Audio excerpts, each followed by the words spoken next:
अस्सलाम वालेकुम। मैं अमजदुल्ला खान, स्पोक्समैन एमबीटी। जैसा कि आप लोग जानते हैं कि तेलंगाना में कल अ, हुजूराबाद के बीआरएस के एमएलए पड़ी कौशिक रेड्डी का एक वाकया पेश आया और इस वाकये के दौरान उन्होंने एक ऐसी गुफ्तगू की जिससे सारे तेलंगाना के मुसलमानों की दिल आज़ारी हुई है।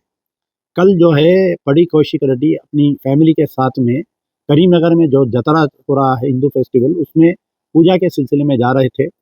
तो वहाँ पर जो है सिर्फ़ फैमिलीज़ को अलाउ किया जा रहा था। और कुछ हाई कोर्ट का ऑर्डर भी है कि ज़्यादा लोगों को वहाँ पर अलाउ नहीं करना बोलकर। तो और एक क्या है कि तेलंगाना में म्युनिसिपल इलेक्शन भी चल रहा था, उसका भी कोर्ट था। तो कुछ पुलिस ऑफिसर्स इनको रोककर ये बोले कि आप फैमिली के साथ जाइए, पूजा करिए। ये इतने सारे वर्कर्स को आप लेकर आ रहे हैं, वहाँ पर कुछ भीड़ में न जाने कुछ ऐसी हरकत हो जाएँगी। तो पड़ी कौशिक रेड्डी की एक आदत है कि जहाँ पर भी जाते हैं वो सीन क्रिएट करते हैं, अपने आप को अट्रैक्शन सीकर बोलते हैं उसको। इंग्लिश में कहावत है कि अट्रैक्शन सीकर, तो इन्हों बेचारे अट्रैक्शन सीकर है। तो वहाँ पर उन्होंने पुलिस से उलझ गए और अपने वर्करों के साथ धरना दिए। हर लीडर ये करता है कि अपना अट्रैक्शन सीक करने की, लेकिन जज्बात में और गुस्से में और शो ऑफ करने में इन्हों जो है अपनी तरबियत को भूल गए।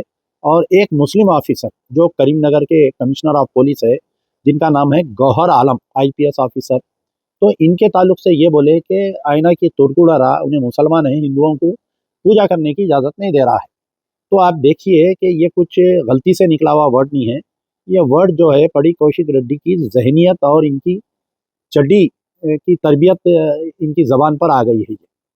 तो मैं ये सोच रहा था, क्योंकि वाक़या होके 24 घंटे हुआ, मैं खामोश बैठा हुआ रहा, पूरा सोशल मीडिया देख रहा था कि क्या केसीआर साहब मुसलमानों से माफ़ी माँगेंगे? क्या केटीआर साहब हर छोटे-मोटे मसले पर ट्वीट करते रहते उन्हों, तो शायद उन्हों अपने एमएलए के इस जुमले को कंडेम करेंगे। मगर ऐसा नहीं हुआ, 24 घंटे का अरसा गुज़र गया, ना तो केसीआर साहब माफ़ी माँगे, ना तो हमारे केटीआर साहब इस पर बोले, ना हरीश राव साहब कुछ बोले। और रही बात जो हमारे गौहर आलम साहब है, commissioner of police IPS Karimnagar, इनका मैं इनको शख्सी तौर पर जानता हूँ कि आपको याद होगा कि आज से कुछ दिन पहले, यानी एक डेढ़ साल 2 साल पहले आदिलाबाद पे इनकी पोस्टिंग थी as a superintendent of police. Gauhar Alam IPS वहाँ पर सुप्रीडेंट ऑफ पुलिस थे आदिलाबाद में। आदिलाबाद के पुराने आदिलाबाद के बाजुक में एक जैनूर एक मुकाम है जहाँ पर कम्युनल राइट्स हुए थे, फिसाद हुआ था और वहाँ पर जो है मुसलमानों की अमला को बड़े पैमाने पे तबाह किया जा रहा था।